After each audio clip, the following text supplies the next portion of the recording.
नमस्कार, मैं प्रशांत और आप देखना शुरू कर चुके हैं दयाजी न्यूज। देखिए, आज बीजेपी के द्वारा पटना के रविंद्र भवन में अमर शहीद बाबू जगदेव प्रसाद जी का जन्मदिन मनाया गया। इस कार्यक्रम का शुरुआत बीजेपी के प्रदेश अध्यक्ष और बिहार के वर्तमान उप मुख्यमंत्री सम्राट चौधरी और उप मुख्यमंत्री विजय कुमार सिन्हा ने पहले उनकी तस्वीर पर पुष्पार्चन कर और फिर दीप जलाकर किया। इस अवसर पर वहां पर प्रेम कुमार मौजूद थे, जो कि नए नए मंत्री बने हैं अभी। उनके साथ साथ पूर्व मंत्री नंदकिशोर यादव भी मौजूद थे। इन सभी विभूतियों की मौजूदगी में ये कार्यक्रम जो है वो शुरू हुआ और उसके बाद सम्राट चौधरी बरसते नजर आए लालू और राबड़ी पर। क्या आप कुछ कह रहे हैं लालू और राबड़ी के बारे में, जरा सुनिए। बिहार विकसित होना, बिहार को आगे ले जाना, और अब तो हम लोग लड़ रहे थे लगभग 14-15 महीने से लगातार महागठबंधन के लोगों से लड़ने का काम कर रहे थे। और जब आप जाते होंगे किसी चाय के दुकान पर तो लोग पूछते होंगे कि आरक्षण का समर्थक कौन है, तो लोग कहता होगा कि राजद वाले सबसे ज्यादा समर्थक। लेकिन साथियों, ये स्पष्ट रहिए, 1990 से लेकर 2005 तक बिहार में लालू प्रसाद जी और राबड़ी देवी जी की सरकार चली। एक व्यक्ति आपको नहीं मिलेगा जिसने आरक्षण को दिया हो।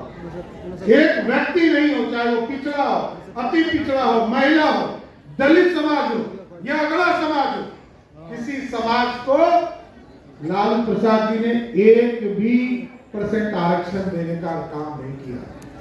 लेकिन भारतीय जनता पार्टी चाहे सरदेव कपूरी ठाकुर जी के नेतृत्व में काम किया हो, तब भी हम आरक्षण के समर्थक 1977 में हुए। कांग्रेस गाली दे रही। सरदेव जगदेव प्रसाद जी की हत्या यदि किसी ने करवाया तो कांग्रेस पार्टी ने करवाया। आज 2005 में जब नंदकिशोर जी बिहार सरकार में मंत्री हुए, प्रेम जी हुए, सुशील मोदी जी के नेतृत्व में भारतीय जनता पार्टी थी, पहली बार अति पिछड़े समाज को आरक्षण दिया। पहली बार महिलाओं को 50% का आरक्षण देने का काम किया, दलित समाज को आरक्षण देने का काम किया। और साथियों, इसलिए मैं कहता हूं कि 2001 का चुनाव याद कीजिए, कोई आरक्षण नहीं था। लालू जी, राबड़ी जी मुख्यमंत्री थी, लेकिन ना पिछड़े को, ना दलित को कोई आरक्षण नहीं था, पिछड़े को भी आरक्षण। इसलिए साथियों, भारतीय जनता पार्टी सबका साथ, सबके विकास की बात। और 70 वर्ष के बाद जब लगा इस देश में उच्च जाति समाज के लोग भी गरीब हो गए, तो उनके लिए भी आरक्षण देने का काम किसी ने किया, वो नरेंद्र मोदी की सरकार है। हम सबका साथ विकास की बात करते हैं। और आप जान लीजिए, इस देश में अब कोई व्यक्ति नहीं बचा है जिसको आरक्षण नहीं मिलता। कोई व्यक्ति हो, मैं क्रिमिलेयर हो सकता हूं, लेकिन कुशवाहा समाज को आरक्षण मिलता है। नंदकिशोर जी क्रिमिलेयर हो सकते हैं, लेकिन यादव समाज को आरक्षण मिलता है। यदि विजय सिन्हा जी होते तो विजय सिन्हा जी को नहीं मिलता है, ये मैं मान सकता हूं, लेकिन भुनियार समाज को भी आज देश में आरक्षण की व्यवस्था है। कोई समाज नहीं बचा, सब आरक्षण में है। और ये तब संभव हुआ जब भाजपा सरकार में रहती है। साथी लालू जी चिकर के कहते हैं कि मैंने मंडल कमीशन लागू करने का काम किया। आपको साथियों जानना चाहिए, भाजपा के कार्यकर्ता साथियों, 1989 में जनता दल जब वीपी सिंह जी के नेतृत्व में काम कर रहा था, तो मात्र 143 सांसद उनके पास थे और कांग्रेस पार्टी के पास 200 सांसद थे और भाजपा के पास 84 सांसद था।